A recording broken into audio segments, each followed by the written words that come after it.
All right, well, welcome back to another episode of Musicians Exchange Podcast. It's season 2. I got one of the good homies here with me. I'm not going to say his name. I'm going to let him introduce himself. Here we go. What's up, everybody? My name is Darek Cobbs from Kalamazoo, Michigan. I've been out in LA for a few years now. We here. Thank you for it's a blessing. Word. Indeed, it's a blessing. If you don't know him, and humbly speaking, bro, Google him. Like, he's a good dude, very humble cat. And he's serious. He's serious about his craft.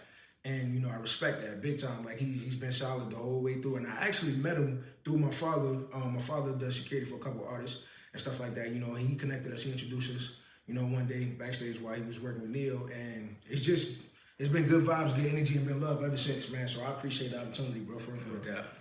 Indeed, man. So, how long have you been playing? What do you play first, though, for those who don't know you? I started out playing drums and keys, just growing up. Now it's more just keys. Okay. I haven't played drums in a minute, but if it really needs to get down, we'll make it happen. Yeah. But, mainly keyboards and just doing different arrangements and production as well, and just getting wherever I fit in. Word. Because, many of you may know, if you was watching arrangements, like one of the very first arrangements, that I came upon was the Trey Songz arrangement. Him and Darren. I don't want to say his name wrong. Yeah, Darren Javon, good dude too, man. Crazy arrangement. Like that really was an eye opener. It was a new lane, and it was just like Derek took off. Everybody took off. Darian took off too. You know what I mean? So, and it's a blessing to see them at the top of their game, man. Like, yeah, man. So, if you got any educational background, let them know. Oh yeah, for sure. Started out playing like classical music. Oh. So had a teacher. Shout out to Carol Kiefer. She actually lives in North Carolina as well. And she taught me how to read and just different ear training exercises and just regular scales, major, minor, and all different minor scales and modes and stuff. And then played in band at school, middle school and high school, was in wind ensemble, and I played percussion, so like xylophone, vibraphone, snare, timpani, all that stuff. You played everything. I didn't even know that, bro. Yeah. So that kept me, it was fun, and I didn't probably take it as serious as I should have, but like just listening to all the different composers and just instrumentation and just the aggressiveness of orchestration in those type of settings. So I did that, and then went to Berkeley College of Music for 2.5, 3 years, and I just kind of found my lane after the videos and really did my research and just networked and met people that were doing what I wanted to do. And then it was like, just let me spread my wings and give it a try. That's right. It's been a blessing. That's successful, man. That's what's up, because a lot of cats, man, even me coming up, man, it was like, Berkeley is where it's at. I know it's a bit expensive, but it's where it's at, if you want to invest and stuff like that. And a lot of cats, they the story, they take off before it's graduation time, you know what I mean? So either way you do it, you graduate or you don't graduate. You graduate and still take off. It's a blessing either way, man, because Berkeley, I feel like you can learn a lot out there, man. Like, it's tough because, I definitely have no regrets, and lifelong friendships and different people that I'm seeing now that I went to school with, and everybody's thriving, and it's so inspiring. But like, even then, like you said, it is expensive, and reason I dropped out, I was broke and I was unhappy. It took me an hour to get to church, hour to get back, playing at clubs. You gotta have the gigs to maintain. I feel you. Trying to have my little keyboard stand, little Korg Triton, like on the train. Come on, nah. So doing that, or like it was either that or get a cab. If you're getting paid $50, $75, then round trip, you're done. It's a loss. So that, and we was sharing slices of pizza, like it was. Yeah, you had to take off, bro. It was wild. Yeah, you had to take off. Yeah, I had a cool little opportunity to make some money, and it's just like, I'm gonna save this and I'll figure out the rest. My original plan was to come back, and then after that, I was just like, I'm done. So you don't regret it, like you said, man. You have no regrets. That was a great move, man. Yeah, it was a blessing. It was a lot of tears, a lot of praying, a lot of talking to my parents, and just making sure it wasn't doing the wrong thing, because it's like, it's, you know, for any type of higher education, once you leave, like, I don't really know anybody who enjoys school. Right. So like, once you get that taste of independence, like, it's really tough to go back and finish. Like, I would still love to go back and finish, but it's got to be right. Right. So makes sense. Yeah, someday. That's real. But I feel like with music, like, there's so many different places that are good and that you can learn, so many different universities, and just depends on the music program. And even YouTube now is such a, it's free resource. Yeah, like, free resource. All of your favorite musicians and producers and arrangers, you can literally watch them as long as you want, as many times as you want. So that's real, man. Like, you know, education wise, like, hey, you see it work for him, then, you know, you choose your path. Once you're in there, you figure out what you want to do. I think it's dope, man. And I mean, you know, that was just a little bit about him, you know what I mean? Like, we ain't even got to go that deep. This season, we're going to go a little more in depth. And Darek is, like I said, a good dude, man. And he's serious about his craft. And, you know, he's been blessed to grace many stages with many artists, you know, and just help them out and get the job and get the constant call, man. Like, he's working, bro, like, for real. So, I mean, to the level of he's playing award shows and stuff. He's playing award shows and stuff like that. TV tapings and stuff like that, and even tours, man. Like, this is not, you're not green, bro. Like, you do this, and you know, you prep and stuff like that. So for award shows and stuff like that and TV tapings, how do you prepare? I mean, it's really just it's homework. You, like, send you the files or the charts or the music and whatever, and you just study and you find your parts and you find your sounds. I'm fortunate to have most of the equipment that I use on stage. I have it at home. So I found out my sounds, save it to a drive, come to rehearsal already prepared, because usually, like, once you get there, that's not the final arrangement. Like, the artist will come through, and once they actually feel out what's going on with the whole performance, like, they might want to adjust. Right. So you have to already have the foundation, like, embedded in your head, so you're able to change quickly. Adapt to the situation. Yeah, adapt to the situation and retain it. Right. And that's what's really key. And I mean, once you get to the performance, like, these shows, and it's really actually cool, calm environment. I know they make it look all crazy on TV, but if you just stay focused and you just ready to execute, because you have one take. Facts. Yeah. You get one take. Yeah. If you play what you rehearsed, you'll be all right. You're gonna be fine. Okay. But I can't act like I still don't get nervous from time to time. Like, it's just that I think it's just the rush and the energy, and it's just like, man, like, I'm really doing this. Like, where I come from, like, this doesn't really happen much. So it's I just thank God every time I go up there. That's real. I know, you know, it's never promised. It's definitely motivation, man. For real, man. Because some of the, and this again, I don't know, you know, if I mentioned it earlier, this podcast is to bridge the gap between the older generation and the younger generation of musicians, and also let them know, like, the real deal, like, the good, the bad, and the ugly. You know what I mean? Everything the grass is not always greener, and it does take preparation, even at his level, man. Like, award shows, like award shows, BET and stuff like that. Not even to name drop, but just to show you, like, how serious it is. Like, it's not overnight. It's not like call your favorite musician. It's actually like, let me call the ones who are serious. Let me, you know, you're going to get the consistent call if you put in the work and the time and effort. With them award shows, man, do you help arrange music or any of them situations with artists? It depends. A lot of time I help arrange. Most times I'm not even on the show. Like, I'll arrange from home and then send it to the music director or creative director. And then if they have, like, different changes, or if they want extra embellishments with choreography or like video and light content, do that. And then in contact with different transcribers, like, if they have to chart it out for the rest of the band, like, stuff like that. So it just depends on the situation, but it's every aspect I've probably gone through it. I mean, that's a blessing, man. Arranging music, because it's so many variables. He's basically saying that, you know, goes into it. Lighting, choreography, like, yo, that's major. Like, the hits with the artist, you got to go back in there and re-add them or take out this and take it. So I respect it, man. Like, just to be honest with you, man, like, arranging music is nothing light or anything to be taken lightly. Have you ever got, like, free reign on arrangements? I know some of them give you a template or whatever, you know, but It's usually, I can't say it's always free reign, but they leave it pretty open. Like they'll give you some type of vision of what they're thinking, or other times it's just like play. And we'll let you know if we like it or we don't. That's real. That's kind of more scary because it's like, what do you do? And I mean, now with just anything that's a part of popular music, songs are getting shorter and shorter. Remember when I first started like playing for artists and stuff, songs would be like, 4 minutes. Now songs are like 2:35, 2:45. It's like, man, you get through the intro and the song is over. So you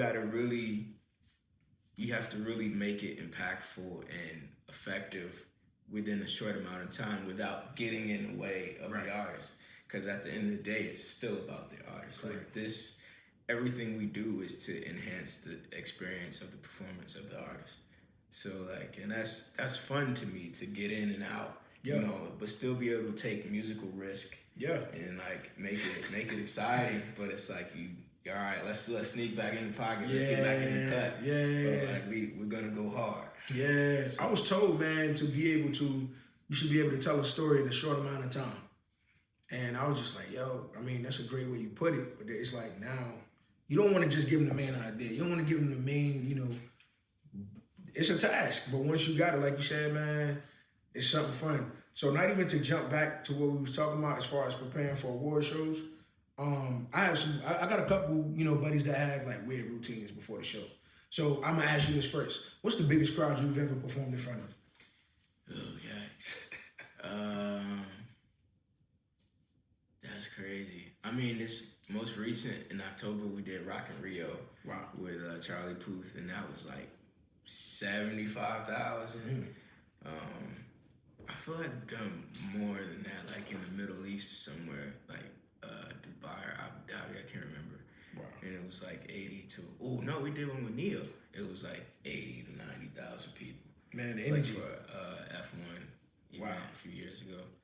Yeah, the energy is crazy. Like, and it's funny because it's like so many people you can't even like single anybody focus on nobody. Yeah, it's just a blur of heads, and you just. Does it make the job easier though?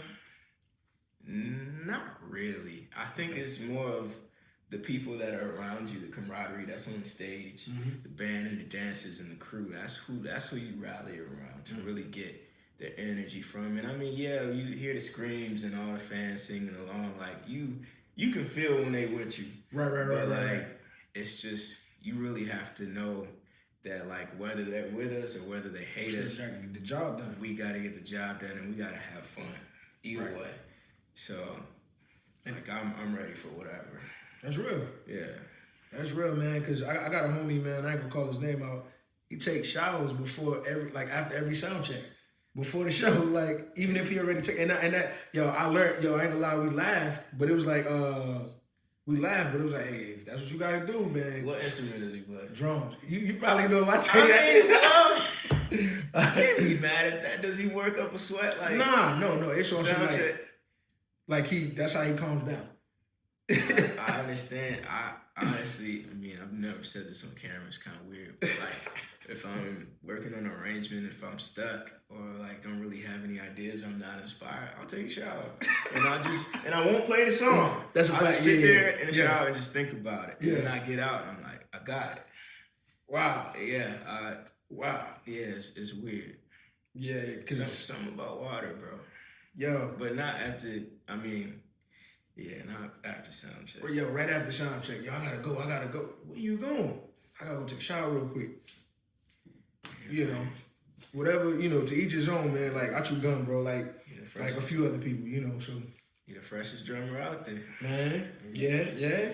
Get the job done, man. Yeah. But, I think that's cool, man. I had another question, man. What are some things you wish you could change in the industry? Like, being at your level, people want to hear the real. They don't always agree with everything that goes on in the camps and stuff like that. So what are some things you wish you could change in the industry? Ooh, that's tough. Guess I'll say what I'm allowed to say. Facts, yeah, that's, yeah. I don't know. I think it's just more of unity. Okay. Within the musician community, and just making sure that all around, whether it's pop, country, hip hop, jazz fusion, gospel, CCM, like whatever, that we all stick together and that we make sure that just the respect is there between the musicians and from, you know, like management and musicians and just the whole group and team of people that makes a performance go. And just as far as knowing your worth and making sure that, like, okay, like this is the standard, nobody goes lower than that. Right. We all gotta eat. Right. And like there's, I mean, it's still a small circle, but at the same time there's still so many different avenues for everybody to eat. Right. Like not everybody might not be on tour, but they could also do studio. Right. They can production manage. They can stage manage. They could be an MD and rehearse off-site. They could be an on-site MD. Like they can run playback. They can do sound. Like there's so many different avenues that you can make money, and you just have to really like make yourself versatile and not become a one-trick pony. Like everybody is a musician now. Everybody's good. Yeah. Like it's not just being a musician is not enough no more. You gotta play more than one instrument. Yeah. You have to know how to do something. What sets you aside from everybody else? Yeah. You gotta know how to play. You gotta know how to program. You gotta know how to set up sessions and make show sessions in different DAWs. You gotta learn how to change auto-tune settings. You gotta learn how to automate. Like there's so many different things now that like just unless you're just that guy or that woman on your instrument, like they can call anybody. Gotta have them. Yeah, and get the job done. Right. So I think that's it. Just holding everybody to a higher standard and coming together and just, you know, because it's like in any business, like if you let people run over you, they will. Right. So I think that's the main thing, is just making sure we keep it up. That's real. I respect it, man, and I agree. Like we was talking earlier, you know, in so many words. I mean, it's a way to handle business, man, and relationships is everything, man. Like, you know who you have relationships with, and you know what level you on. You know what I mean? Like, you can still talk respectfully and move firm, still get the job done, and you ain't got to be the pump. You decide what you want to accept and what you don't want to accept. And like you said, if you're not on tour, you can always, there's plenty of other lanes out there that you can jump into, from studio to producing to, you know, even like me and you, I talked back in the day, movie scoring. Yeah. That's a situation, man, like, it's not that many cats in it, or necessarily, I'm not even gonna say our kind of people. Yeah. Or that's not a lane that somebody would naturally just jump right into, but I mean, yo, it's definitely a lane worth. And there's people doing it. It's just like licensing and just sync and mechanical. Like that's a whole different world. Yeah. And that like stream of revenue can be like, it's residual. Yeah. So like we doing these gigs, these tours, and these one-offs, and it's like some dude is on a Target commercial and he's getting a check. Killing them. Every time they're in. So I don't know. That's real, man. Yeah. That's okay. Unity. I respect it, man. And I agree 100%, man. Even at his level, you know, that's all, you know, musicians are looking for, unity and respect, man. Like, to be honest, even at that level. So it never stops. It's not, you know, once you develop it, you know, on your early stages, just carry it with your integrity, man. Like, you'll get further with your integrity. Whether the top dog is grimy or he's good people, God will make a way for you, you know what I mean, at the end of the day. So it's nothing to be worried about. Man, we actually, during this season, I said, you know, I would throw a few new things in there. I throw a little segment in there where I have, like, some listeners, they'll ask a few questions. And I had one, now Hargrove, my good homie, he had a couple questions for you, you know what I mean? He wanted to get answered and stuff like that. One of them was, what are some of the biggest mistakes you see up-and-coming musicians attempt in their, you know, attempt to rise? That's kind of a lot. This can go two ways. I think it's just a part of the era of social media. Just the amount of content that you put on, because it's like people attention span is so much like shorter now. So, you know, if you're on IG, jam into a song, or you show yourself practicing and showing all your chops, in like 15 to 30 seconds, you kill it. Yeah. And then you actually get on a situation in a band setting, in an artist setting, and you can't really handle responsibilities of being on the gig and holding down your position, and just not knowing how to apply those things to a show. That's one of the biggest mistakes, because that word gets around fast. Yeah.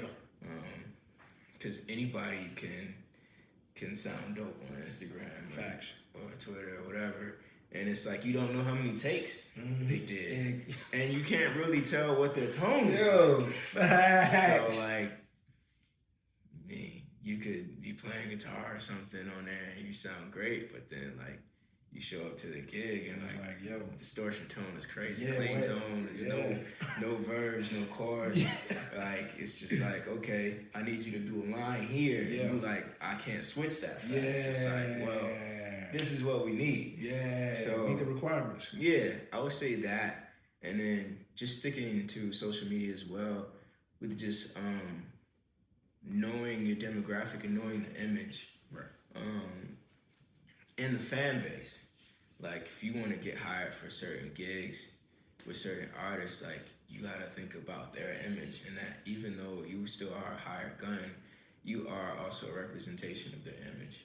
And if once they find out that you share a stage with them every night, the fans will come find you and they'll research you. And some of them are relentless. Like you never know. You just have to be really careful and be mindful that these people, like, they really dedicate their time and their lives and their money to see this artist and make them big. And it's like you can make mistakes, and like it's like, you know, some people drink a lot, some people smoke a lot, some people just like to party, and it's like that's cool if that's what you're into, but like on IG, keep it clean. Like, you hire somebody and they see you and like you're a risk. You're a risk, and you never know who's watching. Like there's been certain gigs that I've gotten, and it's artists that I didn't know who they were. It was band members and management that I had never met before, and they're like, oh, so-and-so showed me your Instagram, like, I really like your stuff, or I really like your spirit. Like, I've gotten a gig before because somebody took a picture of me on stage and I was smiling. And they're like, yo, we just saw you smile. Be surprised, like, we had to have you. I could have been trash. Yeah, bro. Like, he's like, man, he looks like the happiest man on earth right now. Small things. Man. So you just never know. And I mean, I'm always grateful to play, and I've always had a smile. Like sometimes I just can't stop smiling. That's love, man. Like it's just how I am. It's how I grew up. But you really never know who's watching. And just one last thing is to take every gig serious. That's right. Whether you at church, or you at the club, or you at a lounge, or you playing at a library, or you playing outside on the street by a train station. Like, you don't necessarily have to give it your all, but do well. Do it to the best of your ability, and because it's just like you never want to be caught slipping, be caught off guard, and like, or be that person that's like, oh, when they're playing on a big gig, they sound good, but when they're playing at so-and-so's lounge, it's just whatever, or they're all over the place, or they're playing over everybody. It's like people see that, and it gets around fast, and your integrity and your reputation and your word is everything. That's real. So. That's real. I agree, man. Big time, man. A lot of those lessons I learned over time as well. And, you know, some of the older heads, this and that, you know, when you caught up being like, nah, I'm going to be who I want to be, or you don't want to work with that type of, you know, genre or that type of demographic, like you said, or artist. So it's just like, nah, I'm trying to, you know, work everywhere. And, you know, jump out of this lane, and you're not a gospel drummer, or you're not a rock and roll drummer, you know what I mean? Like, so all of that matters. Even social media, like you said, no one's watching YouTube links, 4-minute videos, songs are getting shorter.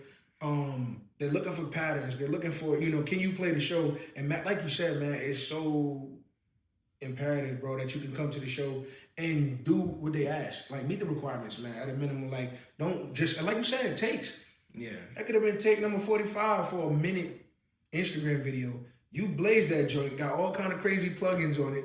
Even that, man, like, that kills me sometimes. You know, it's just a personal pet peeve. It's like, if your drums aren't treated, not your drums aren't treated, but your room is not treated, your drums got dented heads and stuff like that, but they sound so crisp. It's like, nah, bro, you got mad plugins up there, bro. I want to make sure, you know, you have full knowledge of your instrument. That's all I'm saying. Same thing with keys, you know, like, you can blaze, but can you move through your sounds that fast? Can you, if your jump drive or anything went dead in the rehearsal, yo, can you maneuver? So I agree, man. I respect it, man. And you know, social media is it's tough because it's like there's only a handful of musicians that can literally just groove on the social media, and that will keep people's attention. So it's like, it's a double-edged sword. Like facts. Like some people can do that, but other people it's like, hey, cool, but like where the licks at? Where the chops at? Yeah. And it's like I get it. Yeah. Like I even catch myself doing that. Somebody just start going for blood. I'm probably gonna watch a little bit longer than I would. Yeah.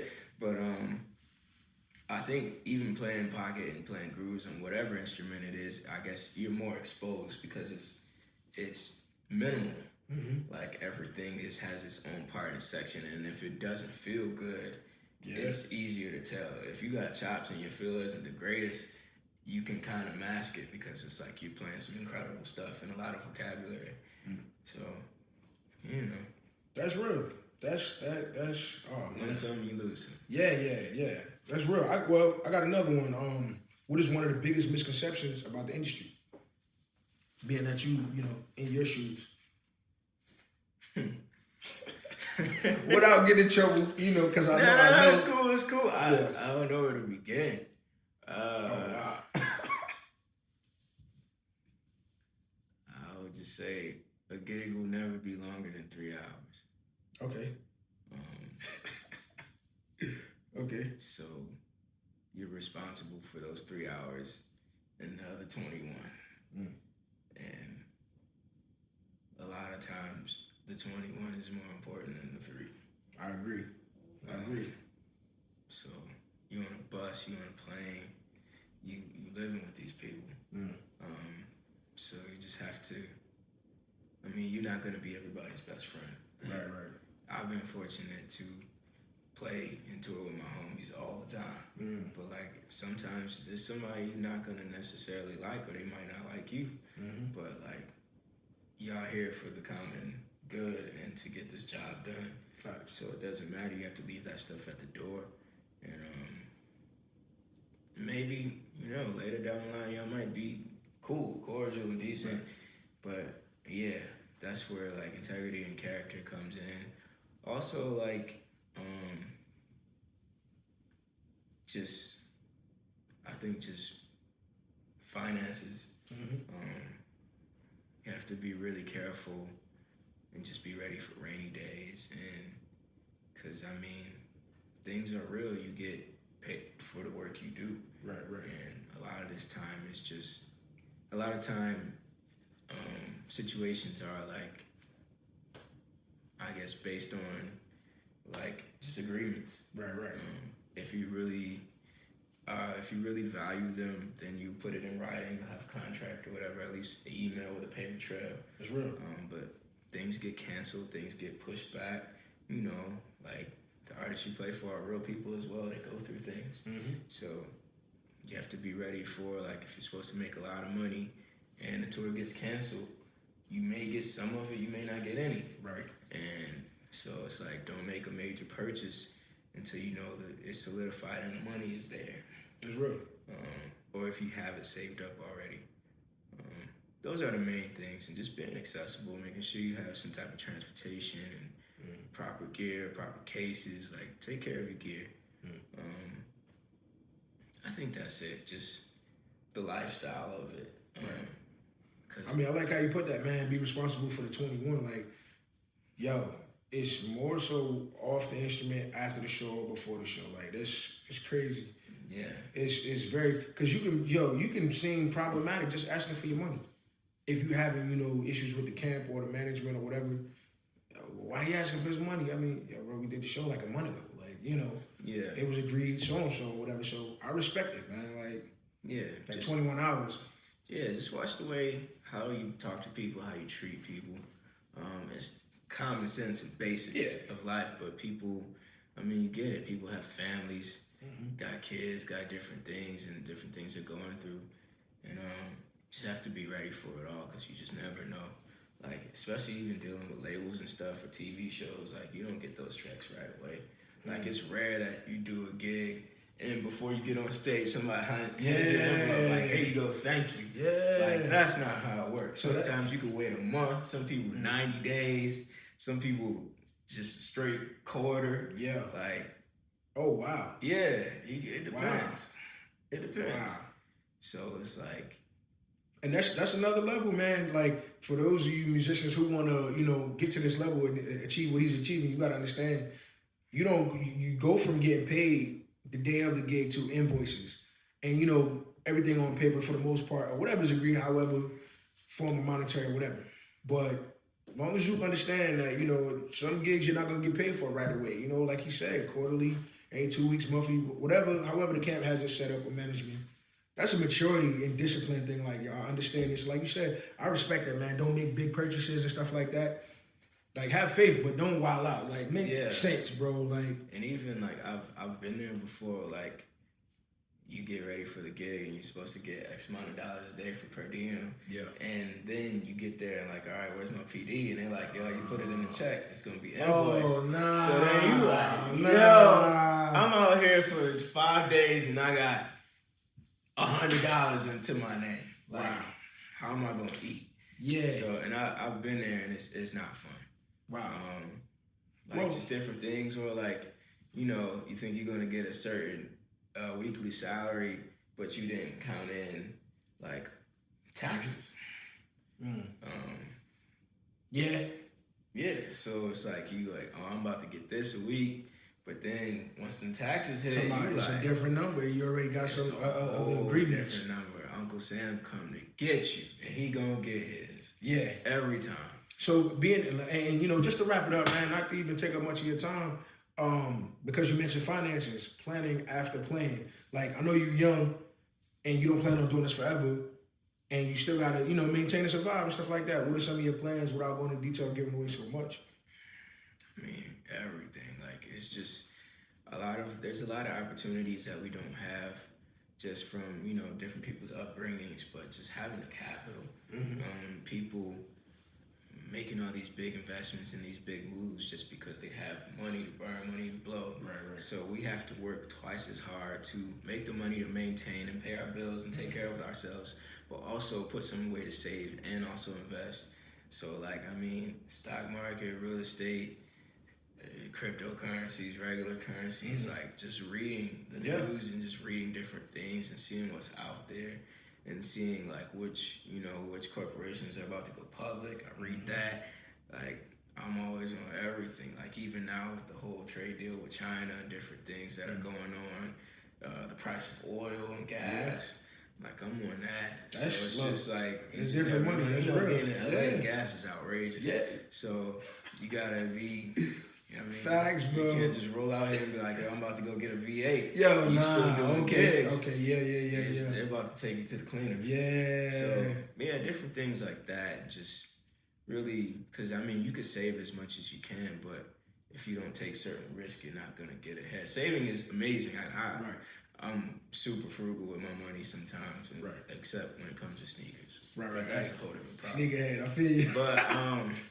But yeah, like even no matter how much you save, if you save every gig and you don't invest it, you're only a certain low percentage of your actual potential. If you make wise investments like Roth IRA and 401k, those things, like we can do this forever, but it should be for fun, not because we need to. Yeah. And I think I've been learning that so much just from being young. Like it's always about it's the love of the music. It's the love. It's like, bro, we're adults. Yeah. We can't just do a gig and go home and think life is gonna be cool. Like, we good now. The first of the month is never gonna still stop. Do, yeah. While you're here and when you leave.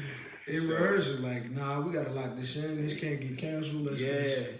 Yeah. So that's the thing. It's a big eye opener. Just life off of the stage and like what do I really want to do with my life when it's like when I get older, because I want to take care of my parents, I want to take care of family, I want to do things, I want to travel, not just because of the gig, I just want to travel. So you have to plan those things out accordingly because it's just living paycheck to paycheck is very stressful. Yeah. I know us as definitely as African Americans, our lifespan is already shorter, and just health reasons and high blood pressure and heart. Yeah.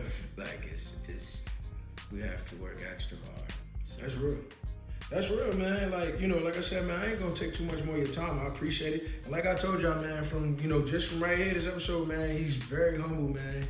He's very informative, you know, and informed. Like, you know, stay up, stay reading, man. Like, get on your finances, be a businessman, you know, conduct yourself as a professional, man, and just work hard, and the right lanes will come to you, or you'll find the right lanes at the end of the day, man. So this is D. Cobbs, Erik Norwood, Musicians Exchange Podcast Season 2. I appreciate it, bro. It's love.